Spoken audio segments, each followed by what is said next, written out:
No, I won't hurt you. I won't hurt you. It's just that I haven't seen a human in like 4 months. I'm going crazy. I'm going crazy. You're not real, are you? Are you real? It's not just. What are you doing here? Well, maybe that's a stupid question. What am I doing here? I'm sorry. Sorry. Are you okay? You look really rough. Yeah, have some water. Have some water. Please don't judge me. I don't even know. It's been a mess, and now I've got a spray bottle as my water canteen. Please have a sip. Yeah. Oh my god. So you two, when did you last see someone? A year. You've been by yourself for a whole year. Oh my god, I'm so sorry. How have you been around this area the whole time? Oh, I've been walking the outskirts of Sydney for maybe 2.5 months and haven't seen anyone that whole time. And then before that I was in Canberra and everything was okay. And then it wasn't, and I don't know how long I spent on the road to Sydney, but it's such a relief to see someone. Yeah. Oh, are you bleeding? Wait, give me your arm. Give me your arm. That's not good. Wait, do you want me to? I've got some bandages and things. Yeah? Okay, just give me 1 second.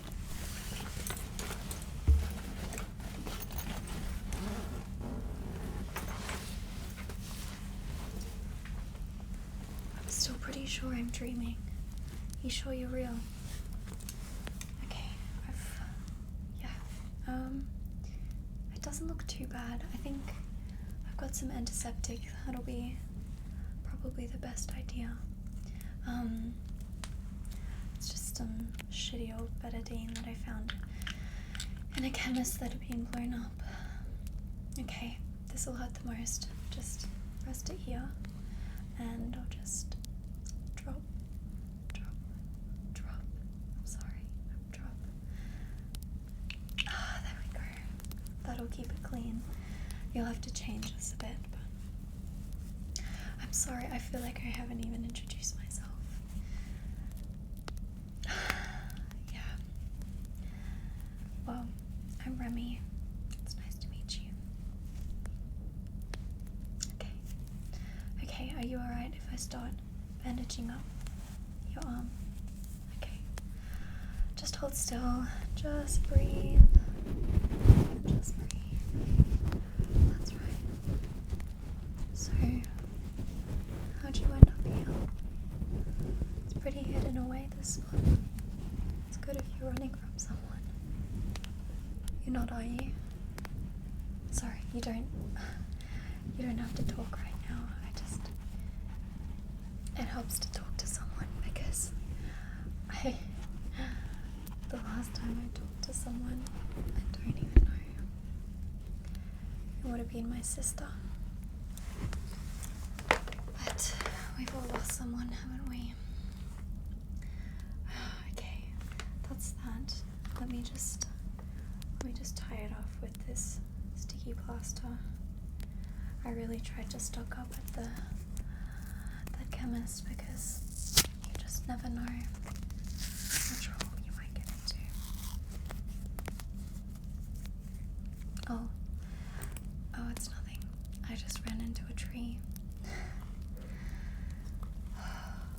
And do you want me to put anything on the scratch on your neck here?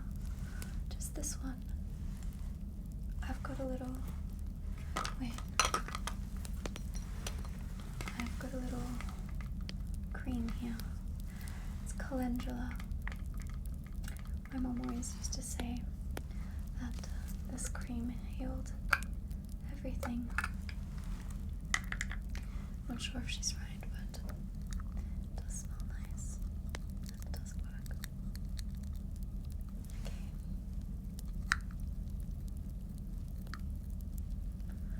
There we go.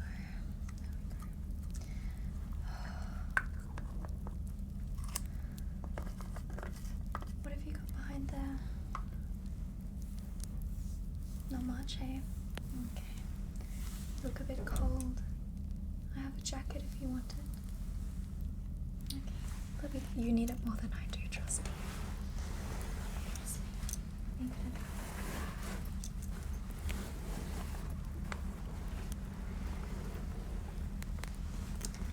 It's nice and warm.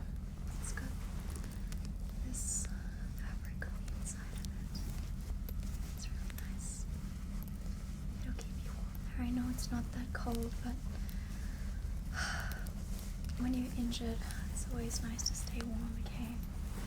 Yeah, let me just put that around your shoulders. There you go. There you go. You're welcome. It's kind of nice to look after someone who's not myself. For so long, it just feels like I've just had to fix myself up, and it's hard to motivate yourself to survive when you've got nothing to live for. But that's a bit depressing, isn't it? So let's just stay away from that. Isn't it funny? I always used to love reading post-apocalyptic books, and I always hoped that I would be one of the people that would survive, but now I'm not so sure that surviving is the best option. But at least we're not alone anymore, right? Yeah. Do you have any food with you? Nothing? Okay. I do have some things here. It's not very much, but let me see. Could be a lot worse. Oh, I'm just taking my compass off. It gets in the way sometimes. It doesn't work too well anymore, but I like to keep it with me. I guess it's more of a sentimental thing at this point. It doesn't really matter where we go, does it? We just like to wander. Oh, I've got an old jar of Vegemite. Not the most delicious by itself, maybe, but sometimes I just take a little spoonful and gets me through the next hour of walking, you know. But I'm sure you don't want that. This isn't very good either. I've got, I think, the old packets of miso soup. I usually try and have them when I've got a campfire and I'm boiling water. But if you're desperate, you can have a drink / eat them. I don't know. Oh, these are good. Salty plums. I found these just discarded on the side of the road, and I've been savoring them ever since. Do you want one? They're really sour. Really good.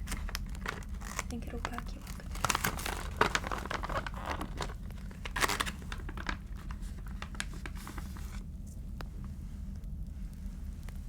There you go. I might have one too.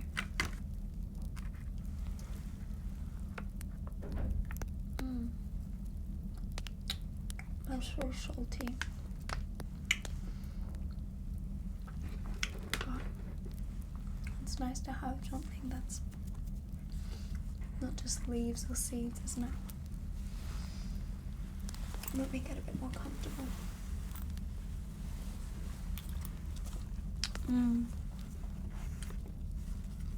I did find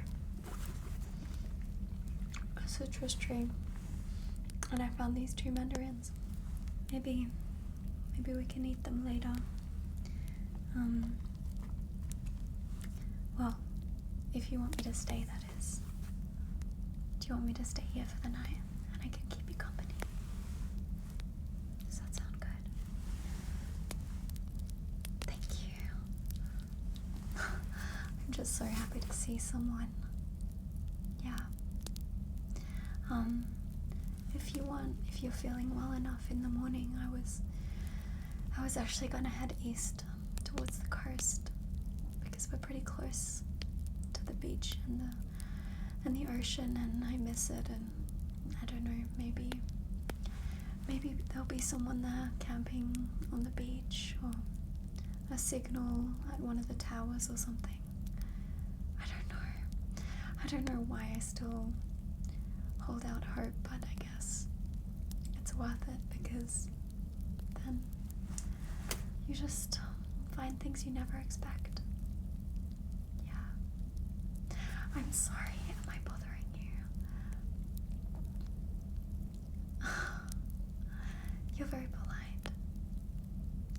You know, you remind me of someone. Very quiet, didn't say much. But I have a feeling that when you say things, it really matters. Is that right? I'll shut up now. Let me find something to amuse myself.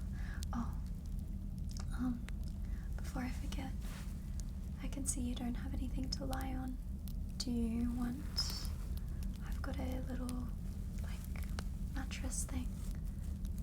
Yeah. It's just here. Let me just blow it up. I know, I'm sure you're used to it, but maybe it might be nice to have one night where you get to sleep on something soft. This is one of the best things I've found in my travels. Yeah. Good. Here you go. I know it's late. Do you want to... I've got a book in my bag. I could read some to you. Yeah, and you could kind of fall asleep. I'll keep watch, and if anything's happening, I'll wake you up. Okay. I'm sorry, I know it's hard to trust someone you just met, but look, it's just nice to have anyone. Let me get this book out. It's Wapiti Wilderness, and it's gotten wet a few times, so it now looks like this. It kind of sounds good though. You know, before everything happened, fun fact, I used to be obsessed with those YouTube videos where they do sounds. It's called ASMR. Do you remember it? Yeah. I was obsessed, and I watched it every night before bed because I couldn't sleep. Imagine living such an easy life and still not being able to sleep. Nowadays I just put my head down on the ground and I am out because I'm so tired. Maybe that was the problem. Maybe we had too easy of a life. I don't know. I change my mind about these things a lot.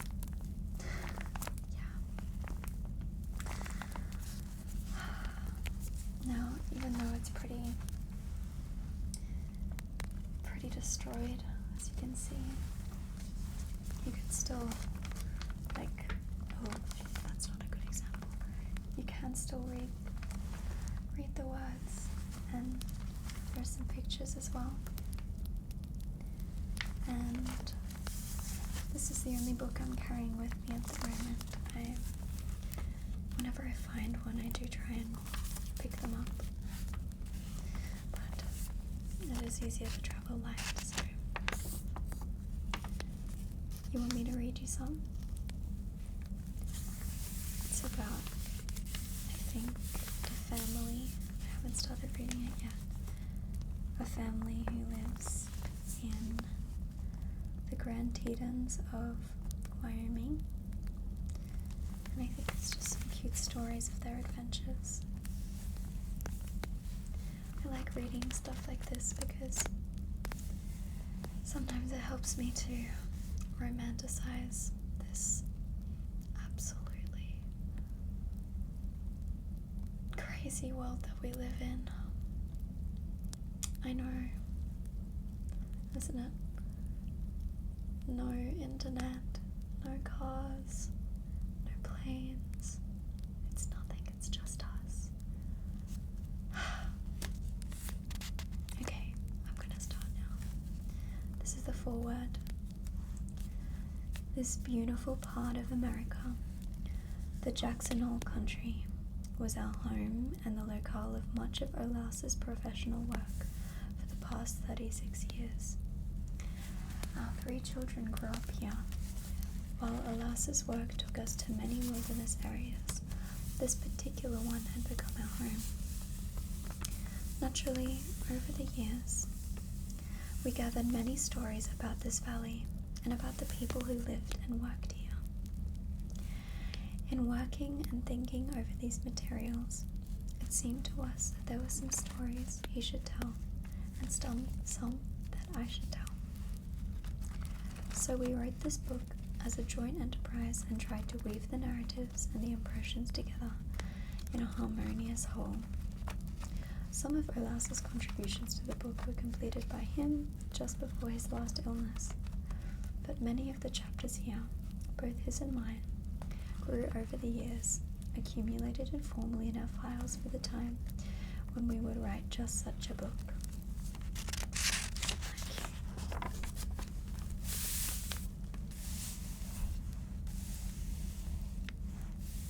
You have your eyes closed. It's good. Maybe you could just drift off to sleep now. It's so good that you already had a fire set up.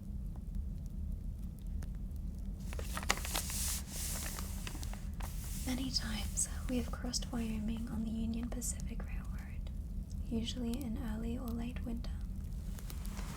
Riding in the dome car, I have watched fellow passengers, their eyes glazed with boredom, and I have listened to them.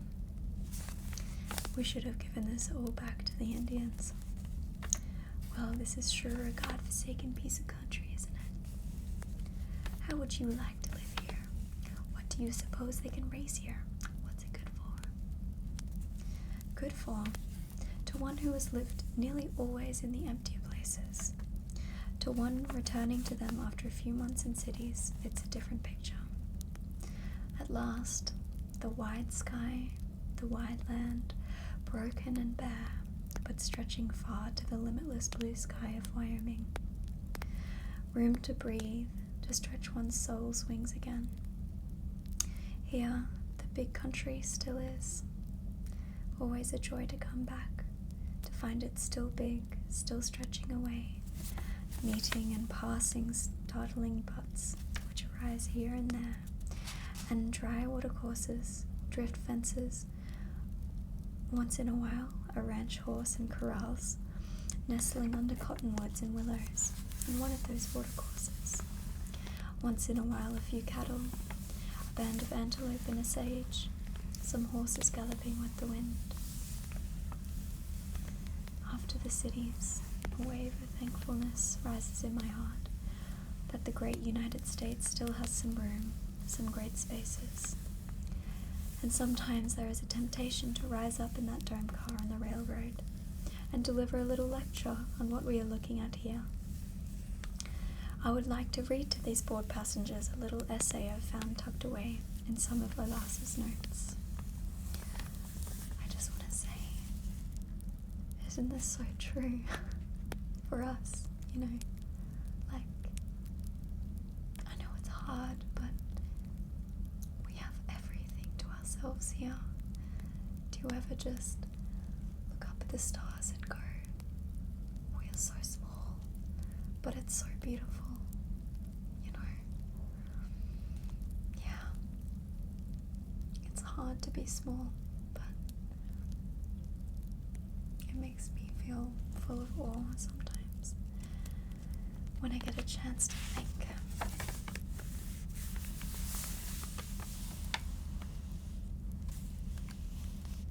I might stop there. I'm getting a bit tired myself. I can't believe that I found someone. Yeah. You just close your eyes. Just drift off to sleep. I'm just gonna sit back here, keep watch, and keep the fire going. And you can come with me to the coast in the morning. How does that sound? Yeah. Thank you for being so kind to me